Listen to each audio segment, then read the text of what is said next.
India market invest মাইন্ডসেটে আপনাদের স্বাগত। যা চ্যানেল নতুন এসেছেন তাদের করলো প্লিজ চ্যানেলটাকে সাবস্ক্রাইব করবেন, লাইক করবেন, বেল আইকনটা প্রেস করবেন, তার সাথে অল বাটনটা প্রেস করবেন, নোটিফিকেশন সঙ্গে সঙ্গে আপনাদের কাছে গিয়ে পৌঁছাবে। নিফটি ফিফটিকে দেখলে দেখা যাবে, দেখুন নিফটি কিন্তু আজকের দিনে ভালো ক্লোজ দিয়েছে। কেন বলছি ভালো ক্লোজ দিয়েছে? কারণ যারা আর্লি মর্নিংয়ে মার্কেটকে ট্র্যাক করছিলেন তারা বুঝতে পারতেন যে নিফটি 1% ওপরে চলে গেছিলো, নিচে চলে গেছিলো। সেখান থেকে ব্যাপক একটা কামব্যাক দেখে অবশেষে কিন্তু 0.12%-এর সামান্য একটা ডাউন সাইড ক্লোজিং দিয়েছে। তার সাথে mid cap index, small cap index early মর্নিংয়ে 3%-এর ওপরে চলে গেছিল। সেখান থেকে mid cap index, overall market ভালো একটা আপসাইড মুভমেন্ট দেখিয়েছে। তো কেন আপসাইড মুভমেন্ট দেখিয়েছে সেটা নিয়ে আলোচনা করেছি আগের ভিডিওতে। যারা দেখেনি তারা দেখে নিতে পারেন। তার পাশাপাশি থাম্বনেলে দেখেছেন যে একটা ব্রেকিং নিউজ পাওয়া যাচ্ছে, হয়তো নিফটি, দেখুন হয়তো কথাটা মাথায় রাখবেন, যে কালকে নিফটি ভালো মুভমেন্ট দেখাতে পারে, আপসাইড মুভমেন্ট। সেরকমই কিন্তু একটা ব্যাপক বড় ব্রেকিং নিউজ পাওয়া যাচ্ছে। তো চলুন নিউজটা আগে দেখি। নিউজ কি পাওয়া যাচ্ছে? যে ইন্ডিয়ার সিপিআই ইনফ্লেশন ডেটা। তো সিপিআই ইনফ্লেশন ডেটা কি বলছে দেখুন, আজকের দিনে রিলিজ হওয়ার কথা ছিল এবং মার্কেট ক্লোজ হয়ে যাওয়ার পরে কিন্তু এই ডেটাটা এসছে 12ই ফেব্রুয়ারি, যেখানে প্রিভিয়াস ছিল 5.22, ফোরকাস্ট করা হয়েছে 4.60, অ্যাকচুয়াল এসছে 4.31। ডেটা কিন্তু যথেষ্ট ভালো এসছে, অর্থাৎ ইনফ্লেশন অনেকটা কন্ট্রোল হয়ে গেছে বলতে পারেন। স্যার আমরা যদি প্রিভিয়াস ডেটা দেখি, যেটা 13ই জানুয়ারি ডিসেম্বরের ইনফ্লেশন, সেটা দেখলে দেখা যাবে 5.30 ছিল, সেটা 5.22, সেটাও কন্ট্রোলে ছিল। তার আগের ইনফ্লেশনটা, অর্থাৎ নভেম্বর মাসের ইনফ্লেশন, যেটা 12ই ডিসেম্বর রিলিজ হয়েছিল, সেটাকে দেখলে দেখা যাবে 5.53, সেটা অনেকটা কন্ট্রোলে চলে এসছে। তার আগের তিনটে যদি ইনফ্লেশন ডেটা দেখি, যেটা এক্সপেক্ট করা হয়েছিল তার থেকে অনেক বেশি এসেছিলো, বিশেষ করে অক্টোবর মাসে, যেটা নভেম্বর মাসের 12 তারিখে বেরিয়েছিল, সেটা 5.81 এক্সপেক্ট করা হয়েছিল, 6.21 এসেছিল। তো এদিনকে কিন্তু মার্কেট ব্যাপক পড়েছিল। তো স্যার ইনফ্লেশন পরপর কন্ট্রোলে এসছে, মানে বলতে পারেন যে আমাদের ইকোনমি কিন্তু ভালো করছে। তো এটা কিন্তু একটা ব্যাপক বড় নিউজ আজকের দিনে, যার জন্যই বললাম হয়তো মার্কেট ভালো কামব্যাক কালকেও দেখাতে পারে। যেখানে স্যার রুরাল ইনফ্লেশন দেখলে দেখা যাবে যে প্রিভিয়াস মান্থ কত এসেছিল 5.76, সেটা এসছে কত 4.62, এবং আরবানের দেখলেও দেখা যাবে যে কত ছিল 4.58, সেটা 3.87। দুটো জায়গায় কিন্তু অনেকটা কন্ট্রোলে এসছে ইনফ্লেশন। যেখানে স্যার ইনফ্লেশন কন্ট্রোলে আসা মানে ইকোনমি ভালো করছে, আর ইকোনমি ভালো করা মানে রেট কাটের স্বপ্ন কিন্তু আবারও আমরা দেখতে পারি। যেখানে এবার আমরা দেখেছিলাম ইনফ্লেশন পরপর দুবার কন্ট্রোল এসেছিল বলে 25 বেসিস পয়েন্ট রেট কাট হয়েছিল। তো ডোনাল্ড ট্রাম্পের যে থ্রেড, সেই থ্রেড যদি ঠিকঠাক হয়ে যায় তাহলে কিন্তু আমরা আবারও স্বপ্ন দেখতে পারি, যেখানে আরবিআই তার স্ট্যান্ডটাকে নিউট্রাল রেখেছে, সেখান থেকে কিন্তু আরবিআই হয়তো এগ্রেসিভলি আবারও রেট কাট করতে পারে যদি আমাদের ইনফ্লেশন কন্ট্রোলে থাকে। যেখানে ফুড ইনফ্লেশন অনেকটা কন্ট্রোলে এসছে, ডিসেম্বর মাসে 8.39 ছিল এবং জানুয়ারিতে দেখলে দেখা যাবে 6.20 হয়েছে। যেখানে আমরা কিন্তু নভেম্বর মাসে দেখেছিলাম ফুড ইনফ্লেশন কত 10.9 হয়েছিল, যেটা স্যার নভেম্বর মাসে মানে অক্টোবর মাসে ডেটা রিলিজ হয়েছিল। তো এই ফুড ইনফ্লেশন কিন্তু আমাদের ইনফ্লেশনটাকে অনেকটা কন্ট্রোল করে নিয়ে এসছে, কারণ অনেকটাই ফুড ইনফ্লেশন কিন্তু কমেছে। তো স্যার আবারও বলবো, হয়তো মেবি কালকে নিফটি ভালো মুভমেন্ট দেখাতে পারে। দেখুন স্যার, নিফটি পড়ছে, আমরা দেখলে দেখতে পাবো 6 মাসে নিফটি 5% মতন পড়েছে, এবং হাই থেকে দেখলে দেখা যাবে নিফটি কত পড়েছে, হাই থেকে ক্যালকুলেশন করলে নিফটি দেখলে দেখা যাবে 12% মতন এখন ডাউনে রয়েছে। তো স্যার কী হয়েছে? দেখুন যারা ইনভেস্টার, আমি সবসময় ইনভেস্টমেন্টের কথা বলি, আর ইনভেস্টমেন্ট মিনিমাম 5 বছরের কথা বলি। তো 5 বছরে দেখলে দেখা যাবে, দেখুন নিফটি 90% আপসাইড মুভমেন্ট দেখিয়েছে। কোথায় আছে এই 5% পড়েছে?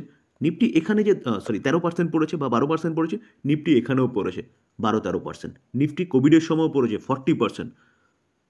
মার্কেট কি শেষ হয়ে গেছে? একদম নয় স্যার। ভালো ভালো কোম্পানিগুলো দেখে চুজ করুন এবং ইনভেস্টমেন্ট করুন। চুপচাপ বসে থাকুন, আপনি কিন্তু আপনার ওয়েলথ ক্রিয়েট হয়ে যাবে।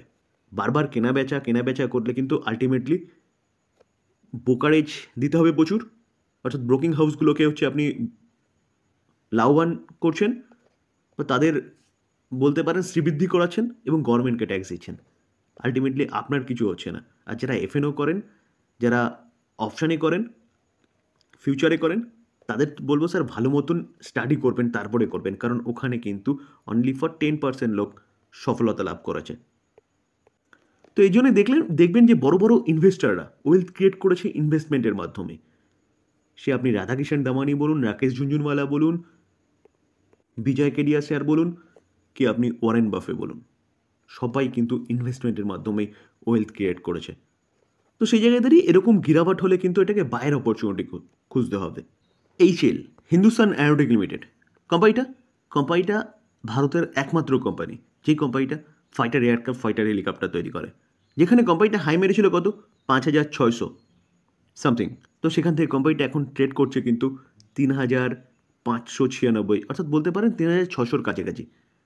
তো কোম্পানিটা নিচে এসছে, কেন নিচে এসছে? এক কথা হচ্ছে মার্কেটের প্রেশার ছিল, তার জন্য নিচে এসছে, এবং তার পাশাপাশি কোম্পানিটা ঠিক টাইমে ইন্ডিয়ান এয়ারফোর্সকে তেজাস ডেলিভার করতে পারছিল না, কারণ জেনারেল ইলেকট্রিক ইউএসের একটা কোম্পানি, যে কোম্পানিটার সাথে চুক্তিবদ্ধ হয়েছিল এইচএল বা ভারত সরকার, যে ইঞ্জিন প্রোভাইড করবে, ঠিক টাইমে ইঞ্জিন প্রোভাইড করছে না বলে তাই জন্য কিন্তু এই কোম্পানিটা এয়ারক্রাফট প্রোভাইড করতে পারছে না। তো এই কোম্পানিটাকে নিয়ে ভালো একটা নিউজ পাওয়া যাচ্ছে। তো নিউজে যাওয়ার আগে আরেকটা নিউজ, যেটা সবচেয়ে বড় নিউজ, যে Q3 রেজাল্ট সেটা ডিক্লেয়ার করেছে এই কোম্পানিটা। তো চলুন দেখে নিই রেজাল্ট কী করেছে এবং তারপরে কি নিউজ পাওয়া যাচ্ছে সেটা নিয়ে আলোচনা করব। মার্কেট ক্লোজ হয়ে যাওয়ার পরে কোম্পানি রেজাল্ট ডিক্লেয়ার করেছে। তো কোম্পানি ফেস ভ্যালু কি আছে 5, এবং কোম্পানিটা কিন্তু ডিভিডেন্ড ডিক্লেয়ার করেছে কত 25 টাকা করে ডিভিডেন্ড ডিক্লেয়ার করেছে। তো এটা কিন্তু একটা ব্যাপক বড় নিউজ, যার ফেস ভ্যালু একটু আগে বললাম যে 5। এই ডিভিডেন্ডটা ইন্ট্রিম ডিভিডেন্ড, এবং এই ডিভিডেন্ডটার কোম্পানির রেকর্ড ডেট কী রেখেছে? কোম্পানির রেকর্ড ডেট রেখেছে 18 ফেব্রুয়ারি 2025, এবং কোম্পানি কবে পেমেন্ট করবে কোম্পানি সেটাও জানিয়ে দিয়েছে 14 মার্চ 2025। তো যাদের কাছে এই কোম্পানির শেয়ার আছে তারা কিন্তু 18 ফেব্রুয়ারি পর্যন্ত হোল্ড করলে, বা যারা এখনও বাই করেননি তারা বাই করলে কিন্তু এই ডিভিডেন্ডটার জন্য এলিজিবল হবেন বা ডিভিডেন্ডটা এনজয় করতে পারবেন। কত 25 টাকা করে পার শেয়ার দিয়েছে কোম্পানি। তো চলুন দেখে নিই রেজাল্ট কেমন হয়েছে।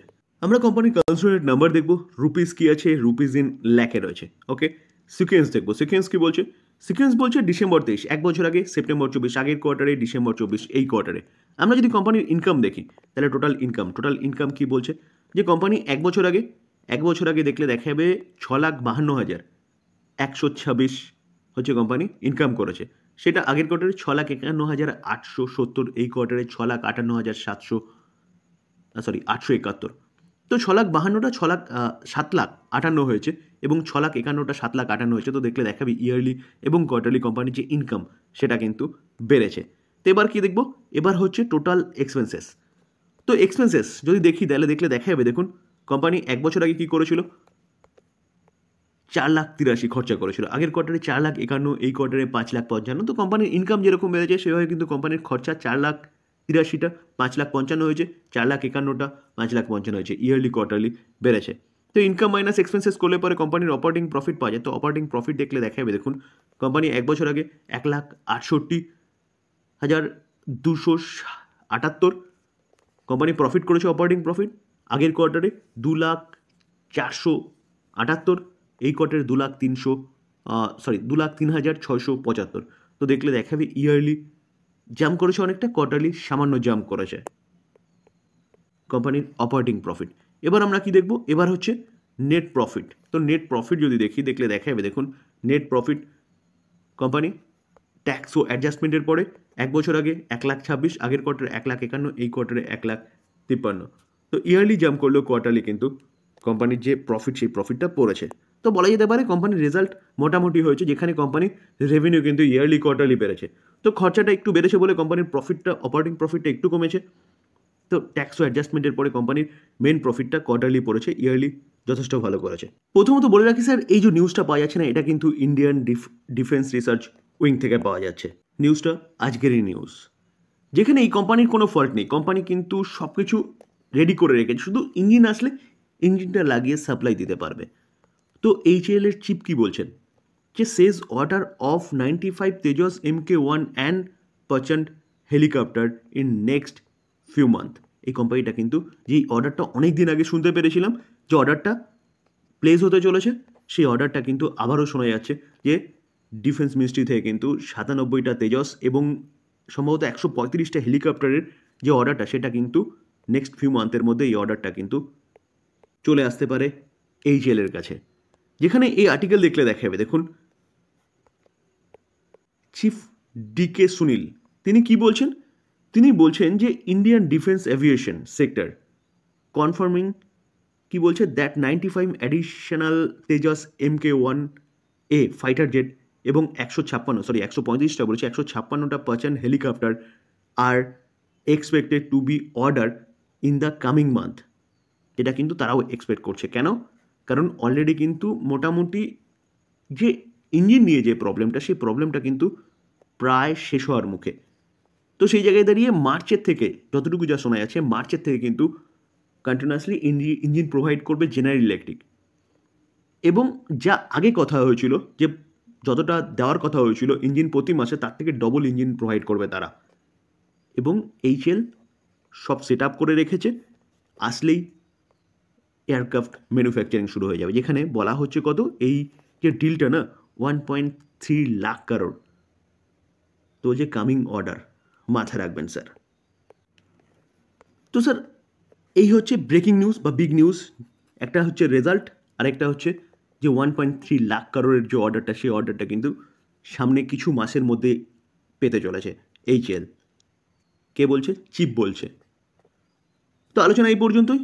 ডিসক্লেমার দিয়ে রাখি স্যার, কোনো বাই রেকমেন্ডেশন নয়। কোম্পানিগুলো সম্বন্ধে নিউজ পাওয়া যাচ্ছে, সেগুলো আপনাদের সামনে তুলে ধরার চেষ্টা করছি লার্নিং পারপাস। বাই করবেন, নিজে ফার্দার অ্যানালাইসিস করবেন, তারপরে বাই করবেন, বা আপনি আপনার ফাইন্যান্সিয়াল অ্যাডভাইজারের সাথে কথা বলে নিয়ে তারপর বাই করবেন।